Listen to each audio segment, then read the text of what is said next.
wọ̀ mí. The problem you came here with. Ọlọ́run gbogbo orí àpáta tí ẹsẹ̀ mi ti tẹ̀. Ọlọ́run àwọn ẹni mímọ́. The God of the saints. Ó ṣe ogun yẹn wọlé bẹ́ẹ̀. Àwọn ìyanu Ọlọ́run rèé o.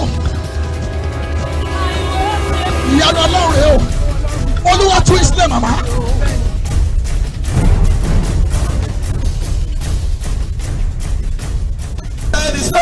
Elijah said, If I be a prophet, do not sọ̀kalẹ̀. let fire come down. Gbogbo Olúwa gbára Olúwa. I stand in the power of God Àti àṣẹ ìfẹ́. and the authority of God. Ọlọ́run àgbáńlá yá. Ibi tí a sọ àṣeyọrí rẹ̀ máa. You have nailed your achievements. Báwo ti pariwo àmì? As you say amen.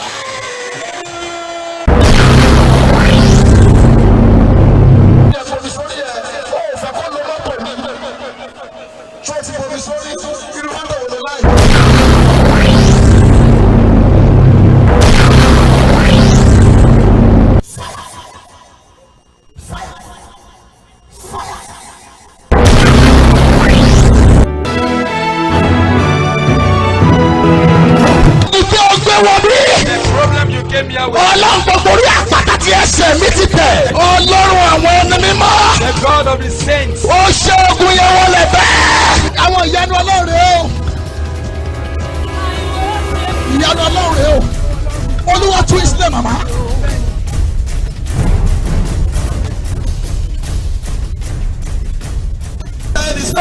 Elijah said, If I be a prophet, do not sọ̀kalẹ̀. let fire come down. Gbogbo Olúwa gbára Olúwa. I stand in the power of God Àti àṣẹ ìfẹ́. and the authority of God. Ọlọ́run àgbáńlá yá. Ibi tí a sọ àṣeyọrí rẹ̀ máa. You have nailed your achievements. At home, I greet you in the name of our Lord Jesus Christ. My name is Pastor Gwemisola Shidwade from the Cornerstone Prevailing Assembly, aka Altar of Praise, aka Altar of Solution. We are located at plot 123 Tifedayo Street, Tifedayo Bus Stop, Agbado Junction. From any part of Nigeria, Lagos you are coming from, you just come down at Ijaye and take a bike or Marua to Agbado Junction. You tell anybody you are going to Ororo's church or Power's church or Prophet Adebowale's church. It's just a minute from there. I'm here this evening with my daddy in the Lord, the General Overseer, the CEO of the Cornerstone Prevailing Assembly, in the person of Prophet Bernard E.A. Adebowale, aka Power, aka Ororo. We are also here with a woman of God, all the way from Owerri, in the person of Prophetess Chima Mbata. She's here with us too. This evening, Daddy is going to give us a very, very powerful message. And I hope you are really looking forward to this. Right now, I want you to please call all your family members, your husbands, your wives, your brothers and sisters, and whosoever you wish well. Please tell them that Ororo is here. Tell them Power is here. Tell them Prophet Adebowale is here, as usual, to give you what God has given to him. He has a lot to unleash this evening. Please stand by. Do not change the dial. As you watch us this evening, you'll be blessed in Jesus' name. My daddy, good evening, sir. God bless you, ma. Your people cannot wait to hear from you, You are as usual. You are lifted. Amen, sir. We are here again on the air, on MITV, and on the way with you in Jesus' name. Amen. So I would like you to call all your friends and family. Pay Ororo today.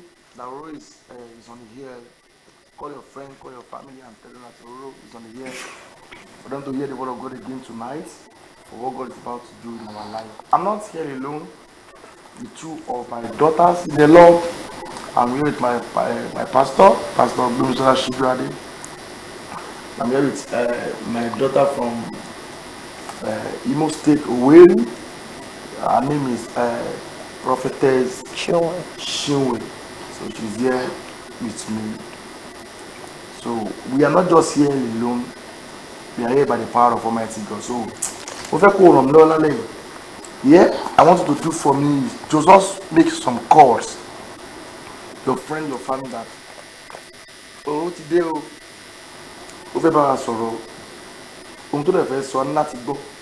so turn your TV to MITV Good international television and Federal with in Jesus' name. Now, Amen. what I will say tonight is another thing entirely.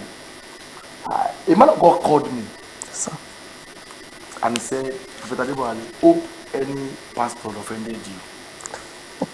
That you hear that you sometimes, and yeah, our pastor come, take man of God, you know. oh my God. I will cut money in English tonight because of my daughter. That doesn't hear Yoruba language, so that I can be able to cope with us. So it's from Imo State to Owerri. Yes. I'm indigene of Imo State to Owerri. So I'll come much in English because of her. One day, ṣé àwọn pastor kan ò ṣe ẹ ṣá pẹ̀lú bó ṣe máa ń sọ̀rọ̀ máa ní àwọn pastor kan fake man of God ni wọ́n àwọn kan ò dáa àwọn kan ṣe máa kan oh nobody I'm a man of God. That's right. Till death That's right. Jésù Olúwa lórí igi àgbélébùú ó ní bàbá dáríjì wọn bí wọn mọ̀ tó ń ṣe. When you have the heart of God, you have the Holy Spirit in you. God lives. No matter what anybody do for you, you let go. The greatest thing that biased my mind to be committed in my experience in life that people have done for me, only church, me and pastor. The ministry that God gave to me, a church that the pastors dismantled, nothing again. I could not forget when we are in a meeting in Ogba. And one particular man of God said, they should go and dismantle the mountain, I should leave the church. And even if they are unbeliever, I would have said, they don't know what they are doing, but pastor, they have a church. Yes. I know the meaning of that. When somebody said, stop worshiping God here. And this pastor, they are blessed. Then no, That's right. but now they are nothing. Because they are exposed. That's right. There's no how you can be a deceiver and last. When you are a deceiver or when you are fake, you have a limited time. That's right. To And that's why expire. they come against me. That's why they attacked me. That's why there was a guy that we catch one day in our church and said, hey, Ejo Shanumi, my mobile men, they arrested him. Obuyepe church. Hey. Ejo Shanumi, hey, they said they want to take him to police station and charge him to court. Ejo Shanumi, pay pastor Kolo man fún mi ní salary every month. Pé kí máa Buyepe church yìí wá church yìí lè dàrú pé kí máa gba number àwọn member church àtàwọn tó máa help ministry àwọn tó máa ran church lọ́wọ́ bí àwọn ní backbone mi. They never knew that it is God that is my backbone, nobody that is my backbone. That's right. Pé so that tó bá ń gba number àwọn tó bá ń pè wọ́n lórí phone táwọn kó wọn kúrò ní church maybe I will come down. And tọ́lọ́run bá fà wálẹ̀ kò sí tó lè fà wálẹ̀. So that's why I said that's why I don't believe them. That's right. But when you are a man of God, you never think of even your enemy coming down. Talk less of a church of God. That's right. Ohun tó dùn mí láì ni pé somebody dismantle the church of God that I have. You get it now? Yes, sir. And I thank God that tí o bá rí bẹ́ẹ̀ gan, I will not be what I am today. So I don't hold anybody. So I'm talking to that man of God that said, anybody will share me. Anybody will share me. I'm not a troublesome person.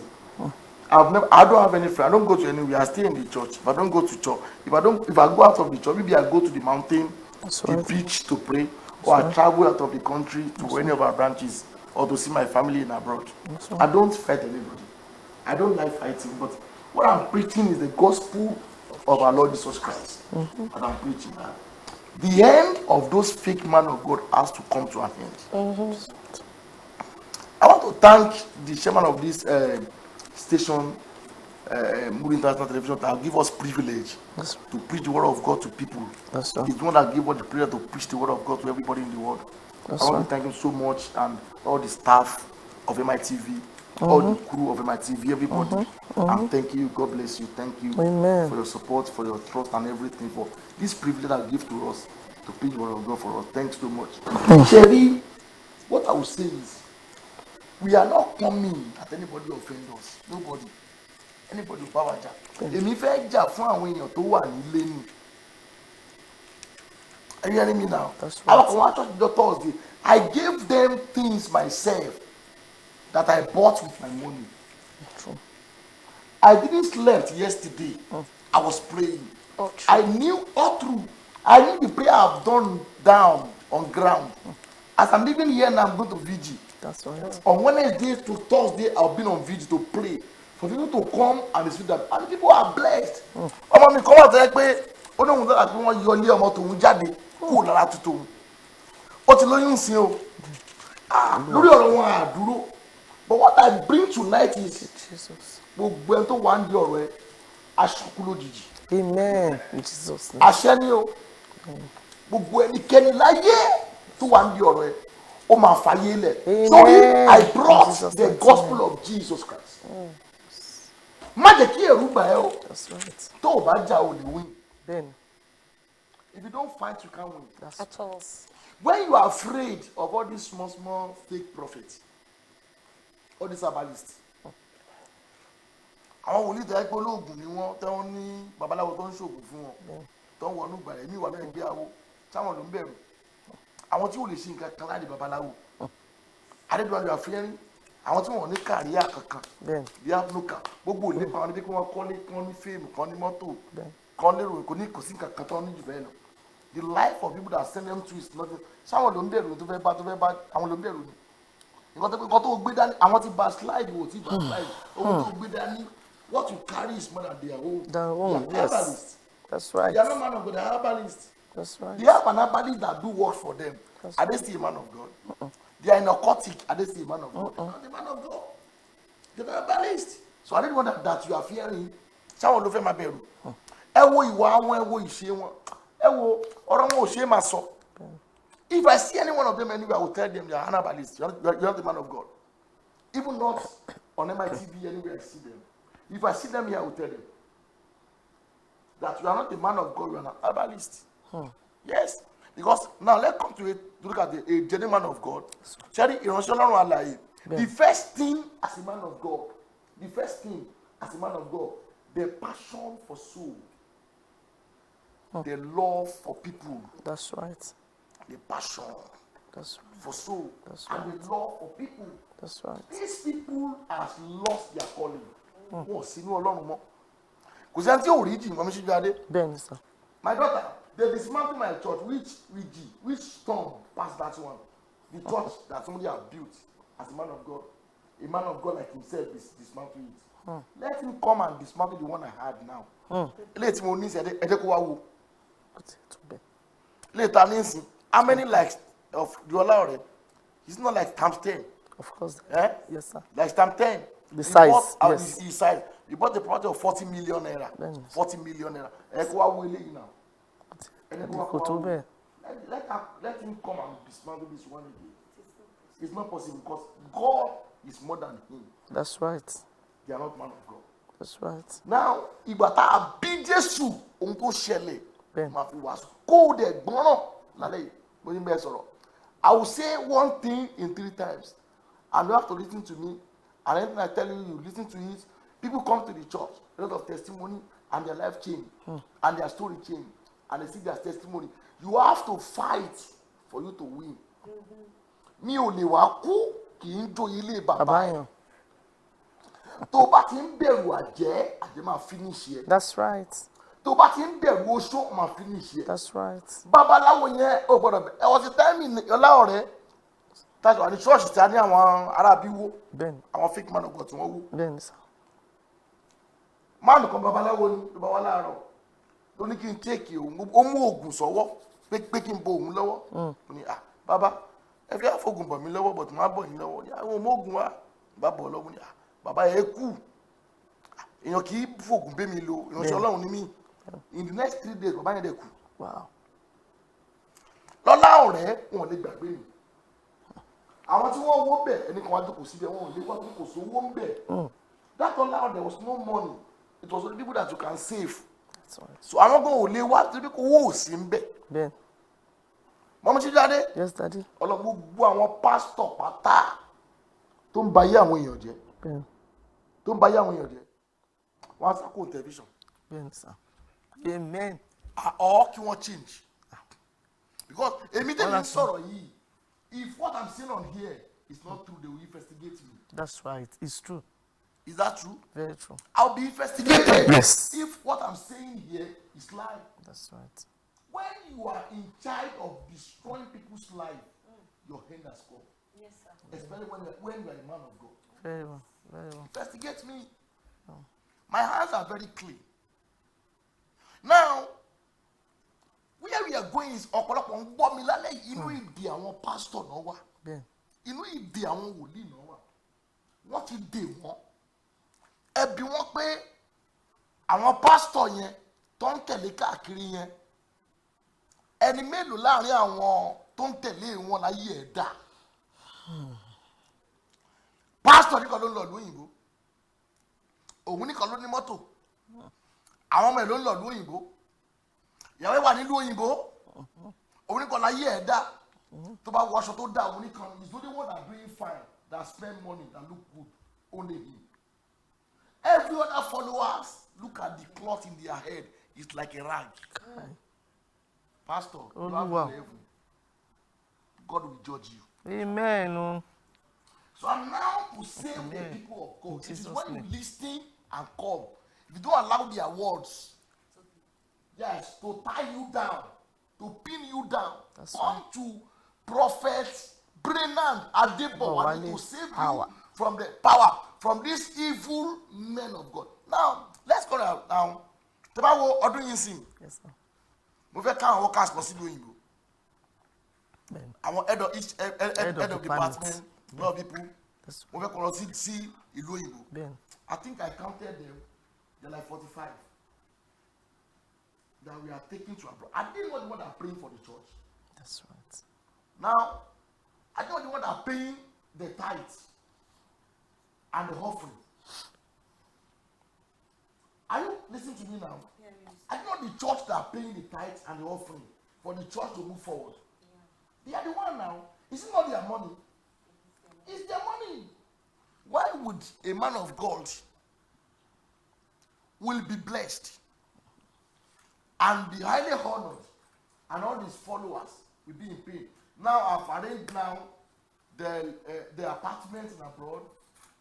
I've arranged now I want to take them to abroad. There are like 45 I'm taking to abroad among the church workers, and they're not paying anything. That's right. Free visa and free tickets. That's true. And free accommodation. That's true. And free food. Nothing. True.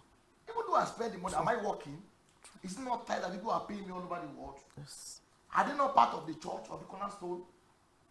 Your story will change. Amen. And your life will move. Amen. In the name of Jesus Christ. Amen. Àwọn tó ń gbọ́rọ̀ tó ń wá sí church wa tí wọ́n gbọ́ nǹkan tá à ń ṣe wọ́n ní testimony. Very true. Wọ́n á gbọ́ testimony rẹpẹtẹ. That's right. Ẹ wo testimony ọjọ́ Sunday. Ẹ bó ṣe rí. And tó gbé tithe wá fún mi. Bẹ́ẹ̀ni sir. Somebody that have never seen money in his life. Bẹ́ẹ̀ni. He gave me tithe of 200,000. 200,000. After he did the prophetic work, Daddy. The prophetic work that I gave that to he them. gave to every one of us. Every one of them. Yes. He brought a tithe of 200,000 That's right, sir. to them. Yeah. If he can listen and come, tó bá lè wá, tó gbọ́ràn, ìwọ náà máa rí ìyàwó lọ́wọ́. Ayé ẹ̀ máa yí padà. Story ẹ̀ máa yí padà. Wàá rí àánú Ọlọ́run gbà. Ohun tó ń fẹ́ máa tó ẹ lọ́wọ́. Wàá dẹ̀ rí àánú gbà. Àti di alágbára nípasẹ̀ ẹ̀jẹ̀ ni tó fẹ́ wà o. Ẹni tó kún káfárì, I'm coming to preach for you. Bọ̀bọ̀n lálẹ́ yìí, what I will tell you, listen to me. Ohun méjì ló máa ṣe. Wòlíì ni mí o. My father is a prophet and my grandfather is a prophet. Baba mi wòlíì ni. That's right. Baba mi wòlíì ni. Gbọ́ mi, what anything I will tell you this night kọ̀kọ́ gbọ́. Ohun méjì ló máa ṣe. Màá sọ̀kọ̀ lórí afẹ́fẹ́ fún ẹ ní ìsìn. Ó máa pè mí, màá lè sọ ìmí fún ẹ. Màá sọ̀kọ̀ fún ẹ ní ìsìn ní orí afẹ́fẹ́. Wàá wá pè mí, màá sọ ìkejì fún ẹ. Iṣẹ́ tó máa ṣe nìyẹn lọ́la. Ọ̀la ò gbọ́dọ̀ jẹun. Kó o tó jẹun, ohun tó máa jẹ, nǹkan tí máa sọ fún ẹ yìí ni o máa kọ́kọ́ kan ẹnu ẹ lọ́la. What I will tell you now is the first thing that will touch your mouth tomorrow morning. Ohun tí máa sọ fún ẹ sìn ló máa kọ́kọ́ kan ẹnu ẹ lọ́la. So o bá lè gbọ́nà tó lè ṣe, àwa wá láti wá dúró tiẹ̀ ni pé kí ayé ẹ̀ dá. Ayé ẹ̀ dẹ̀ máa dá. Amen. Wàá dẹ̀ ra àánú gbà. Amen. Wàá rí ògo Ọlọ́run lò. Amen. Ẹ wo kọ́nà àwọn olè tọ́lọ́run tó tẹ̀lé mi lẹ́yìn. Yes, sir. Muslim ni wọ́n. Mùsùlùmí ni wọ́n. Amen. wọ́n ti wá súnmọ́ àwọn Christian wọ́n ti báyìí wọn fún Jésù wọ́n ti tẹ̀lé àwọn ọ̀pọ̀lọpọ̀ wòlíì Ọlọ́run wọ́n kàn tẹ̀lé wọn káàkiri wọ́n kàn lù wọ́n bí ẹrú. And he's a Muslim. When you see a Muslim converted to it, I love Muslims so much. Muslims are very good though. Tẹ́ bá win your come Mùsùlùmí ó máa tọ́jú yín o. Ẹ bá lè gbàdúrà fún Mùsùlùmí tí ogun ṣẹ́ á máa tọ́jú yín because wọ́n ti use mọ́. They have used to taking care of their cleric. So when you be able to change their life and they followed you, they will serve with all their life and take care of you. Mùsùlùmí ni wòlíì tá ń sọ yìí ó kàn tẹ̀lé àwọn wòlíì yẹn ká àwọn wòlíì burúkú yẹn káàkiri àwọn wòlíì kà yẹn káàkiri and he serving them one. They could not do anything for him. When he knew me, he submitted for me, began to follow me. Mama Jide, mo fún mọ́tò. I gave him car. No mọ́tò ìwọ́n náà gbé kó máa lọ gùn. Káyọ̀ rí pé ọ̀la Ọlọ́run wà lára ẹ̀. Àwọn kan ló fẹ́ ṣaṣọ ni. Oya go everything. I gave him money. I gave him money every time, almost every day. Just be okay. When you see a Muslim coming to cry, why can't you embrace them?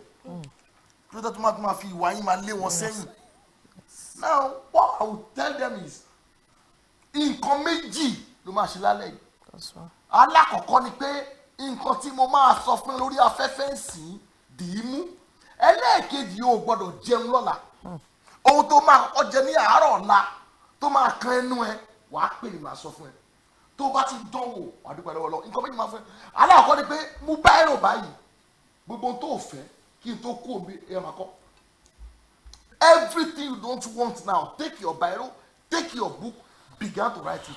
Everything you hate that don't want in your life, take your Bible, take your book, begin to write it now. Máa kọ báyìí kí máa preach lọ́wọ́.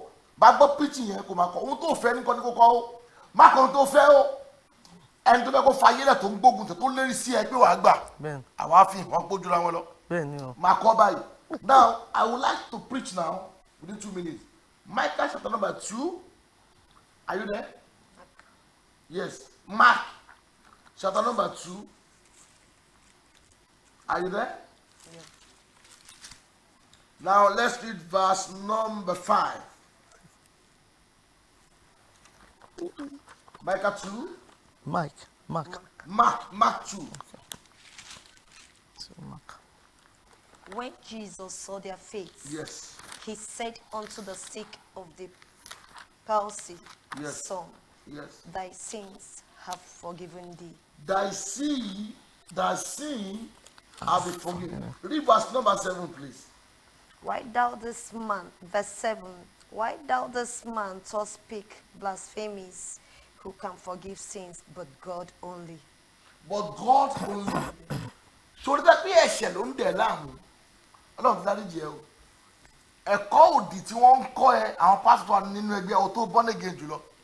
Àwọn tó ń ṣoògùn tí wọ́n sínú Ọlọ́run tó born again jùlọ. If it is that teaching that makes to put yourself in bondage of a sin, tonight God has forgiven you. Ẹ bá mi ka verse number 4 man. Okay, sir. 2:4. Yes. 2:4. Okay. And when they could not come near unto him for the press, Yes. they uncovered the roof where he was. And when they had broken it up, they let it down, the bed wherein the sick of the palsy lay. Now, when Jesus was about to do a miracle, a lot of people gathered and they came unto him. Read verse number 3 here. Verse 3. Yes. And they come unto him, bringing one sick of palsy, which was born of 4. It's okay there. They brought a sick to Jesus.